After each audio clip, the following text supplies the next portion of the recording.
अस्सलाम वालेकुम स्टूडेंट्स, उम्मीद करता हूँ कि आप सब खैरियत से होंगे। फंडामेंटल ऑफ केमिस्ट्री की एक नई वीडियो के साथ आपकी खिदमत में हाजिर हैं। आज जिस टॉपिक पे हम बात करेंगे वो है हमारे पास बेसिक डेफिनेशन। इसके अंदर हम केमिस्ट्री की वो उन बेसिक डेफिनेशन के ऊपर बात करेंगे जिनका हम केमिस्ट्री के अंदर बार बार क्या करेंगे, जिक्र आता है। उनके बारे में जानना हमारे लिए बहुत ज़्यादा जरूरी होगा। इसके अंदर भाई सबसे पहले हम मैटर की डेफिनेशन, नंबर 2 सब्सटेंस की डेफिनेशन, नंबर 3 मिक्सचर की डेफिनेशन, नंबर 4 पे हम फिजिकल प्रॉपर्टीज डिस्कस करेंगे मैटर की, और नंबर 5 पे हम केमिकल प्रॉपर्टीज डिस्कस करेंगे मैटर की। अब बेटा जी हम वन बाय वन इन तमाम डेफिनेशन के बारे में समझते हैं। नंबर 1 पे हमारे पास है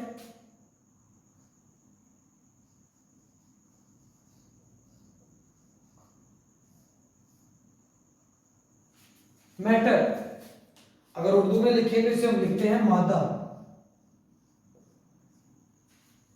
अब बेटा जी इसकी डेफिनेशन पे अगर हम गौर करें तो हमें आसानी से तमाम बातें समझ लग जाएगी। एनीथिंग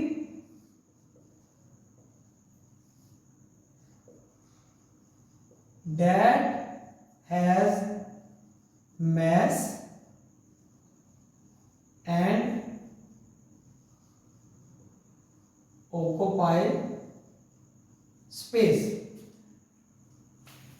अब बेटा वो आपको यहां पे बताना चाह रहा है कि हर वो चीज जो मैस रखती हो और साथ क्या कर रही हो, आपके पास कोई ना कोई जगह वो क्या कर रही हो, ऑक्यूपाई कर रही हो, घेर रही हो, तो वो आपके पास क्या होगी, वो चीज आपके पास, वो एनीथिंग कुछ भी हो सकता है, वो हमारे पास क्या कहलाएगा, मैटर है।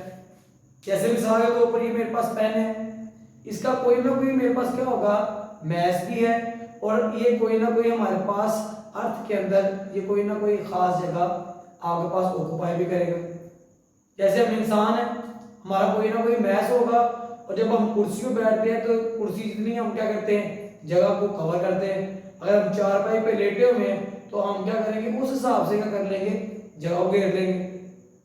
ठीक है, तो हर वो चीज जो मैस रखती है और जगह घेरती है वो हमारे पास क्या होगी, मैटर है। तो बेटा जी आपसे एक छोटा सा सवाल है, क्या हवा एक मादा है? इसके बारे में अगर आपको पता है कि हवा एक मादा है या नहीं है, इसका जवाब आपने हमें कमेंट बॉक्स में लाजमी देना है।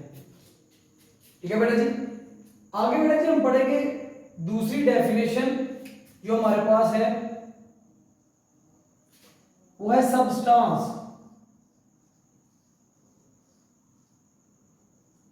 जिसको उर्दू में लिखे तो हम लिखते हैं शय। वो कहता है अगर हमारे पास कोई भी मैटर का एक टुकड़ा, a piece of matter in pure form, ठीक है, अ पीस ऑफ मैटर, आपके पास कोई भी मैटर का टुकड़ा है, किस हालत में, खालस हालत के अंदर, a piece of matter in pure form. यहां पे हम लिखेंगे a piece of matter in pure form,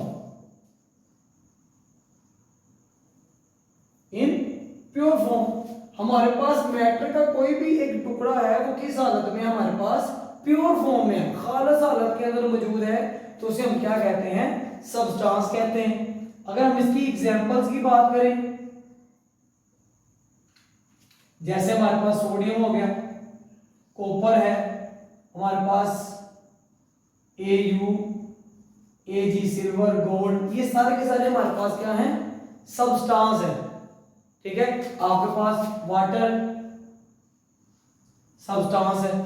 अब कहते हैं कि हर वो चीज का एक टुकड़ा, आपके पास जो चीज जो है, आपके पास जो मैटर है उसका एक टुकड़ा आप ले ले और वो आपके पास किस हालत में हो, खालस प्योर फॉर्म के अंदर वो मौजूद हो, तो उसे हम क्या कहेंगे, सब्सटेंस कहते हैं। नंबर 3 पे बेटा जी हम बात करेंगे मिक्सचर की।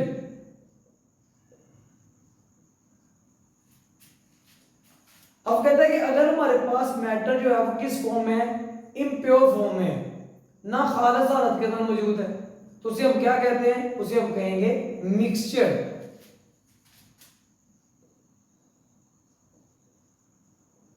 impure matter is called mixture।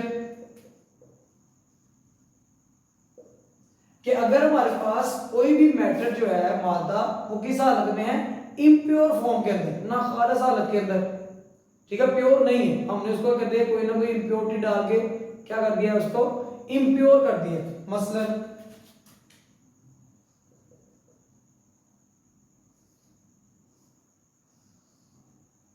अगर हमारे पास इस बीकर के अंदर सिर्फ वाटर होता, सिर्फ वाटर, तो एक सब्सटेंस था, लेकिन हमने क्या कर दिया है, अब इसके अंदर ऐड कर दिया है NaCl। तो जब आप इसके अंदर NaCl डालेंगे तो हमारे पास क्या तैयार हो जाएगा, सॉल्यूशन। तो उसे हम क्या कहते हैं, साल्ट सॉल्यूशन कहेंगे। और ये साल्ट सॉल्यूशन हमारे पास क्या है, मिक्सचर। क्योंकि अब हमारे पास जो वाटर पहले प्योर था, अब वो प्योर नहीं रहा, उसके अंदर हमने क्या डाल दिया, इम्प्योरिटी ऐड कर दी है, जिसकी वजह से वो क्या बन जाएगा, हमारे पास मिक्सचर बन जाएगा। आगे बेटा जी हमारे पास नंबर 4 जो इसकी डेफिनेशन थी वो है फिजिकल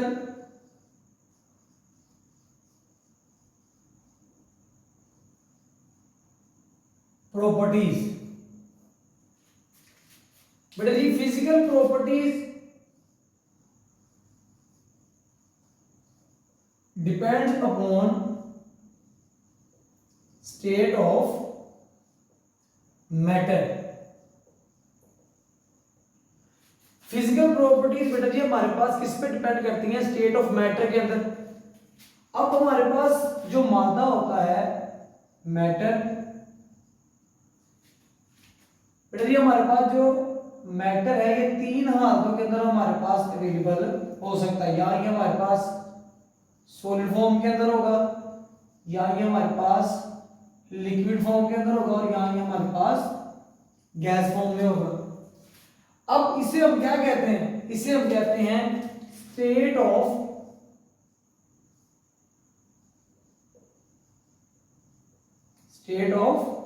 मैटर, मादा की हालतें, कि मादा किन किन हालत के अंदर हमारे पास अवेलेबल हो सकता है। अब वो कहता है कि फिजिकल स्टेट जो है ये डिपेंड करती है किसके ऊपर, स्टेट ऑफ मैटर के ऊपर, कि आपके पास क्या होगा, मादा की सिर्फ हालत चेंज होगी तो उसकी फिजिकल प्रॉपर्टीज क्या हो जाएगी, चेंज हो जाएंगी।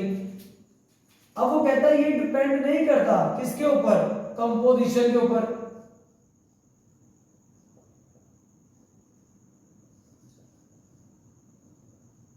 Composition does not change. तो फिजिकल प्रॉपर्टीज के अंदर बेटा जी हमारे पास जो कंपोजिशन है वो चेंज नहीं होती, बल्कि हमारे पास सिर्फ और सिर्फ स्टेट ऑफ मैटर चेंज करेगी। State of matter, physical property change नहीं करती। एग्जांपल लेते हैं, हमारे पास आइस, वाटर, वाटर वेपर्स। अब जो बेटा जी आपके पास आइस है ये हमारे पास होगी सॉलिड फॉर्म के अंदर, वाटर हमारे पास क्या है, लिक्विड फॉर्म के अंदर, और वाटर वेपर्स हमारे पास गैस फॉर्म के अंदर। अगर आइस की कंपोजिशन देखी जाए वो हमारे पास होगी H2O, वाटर के अंदर देखेंगे तो फिर भी H2O, वाटर वेपर्स के अंदर देखेंगे तब भी H2O। तो यहां से एक बात तो क्लियर है कि हमारे पास जो कंपोजिशन है वो चेंज नहीं हुई, वो चेंज नहीं हुई, बल्कि क्या चीज चेंज हुई है, हमारे पास जो स्टेट ऑफ मैटर थी, स्टेट ऑफ मैटर वो क्या होगी बेटा, हमारे पास चेंज हुई, जिसकी बात हमने ऊपर की है कि फिजिकल प्रॉपर्टीज के अंदर सिर्फ आपके पास स्टेट ऑफ मैटर चेंज करती है, आपके पास कंपोजिशन चेंज नहीं करती। इस एग्जांपल ने ये आपको क्लियरली डिफाइन कर दिया, बता दिया है कि आइस जब कन्वर्ट हुई किसके अंदर, वाटर के अंदर, पिघल गई, पानी बन गया। जब पानी वेपर्स के अंदर कन्वर्ट हो गए तो आपके पास सिर्फ और सिर्फ क्या चीज चेंज हुई है, स्टेट ऑफ मैटर चेंज हुई है। यानी कि हमें नजर आया है कि मादा की हालत तब्दील हुई है, पहले मादा सॉलिड में था, फिर वो लिक्विड में आ गया और फिर वो गैस में चला गया, लेकिन इन तीनों हालतों के अंदर हमारे पास जो कंपोजिशन है वो चेंज नहीं होती। Chemical properties,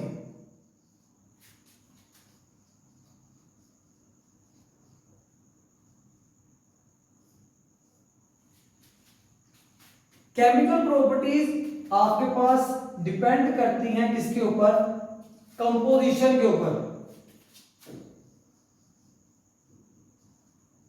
depends upon composition.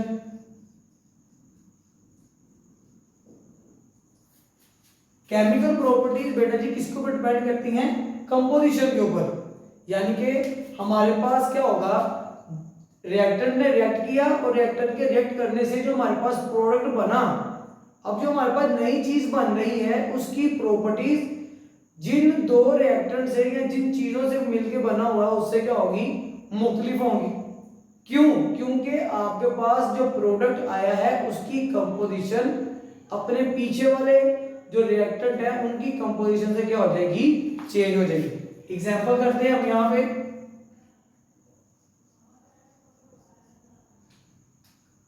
हमारे पास था हाइड्रोजन, ऑक्सीजन को रिएक्ट करवाया और हमारे पास क्या बन गया, वाटर मॉलिक्यूल। अब यहां पे हमारे पास जो हाइड्रोजन और ऑक्सीजन है ये दोनों गैस फॉर्म में, लेकिन हमारे पास जो वाटर बनता है ये हमारे पास बेटा जी लिक्विड फॉर्म में होता है। हमारे पास हाइड्रोजन की प्रॉपर्टीज अलग है, ऑक्सीजन की प्रॉपर्टीज अलग है, लेकिन जैसे ही दोनों रिएक्ट करेंगे तो हमारे पास एक नई कंपोजिशन बनेगी। अब नई कंपोजिशन बनने से आपके पास जो प्रोडक्ट आया है उसकी प्रॉपर्टीज अपने पिछले वाले एटम से क्या हो जाएगी, डिफरेंट हो जाएगी।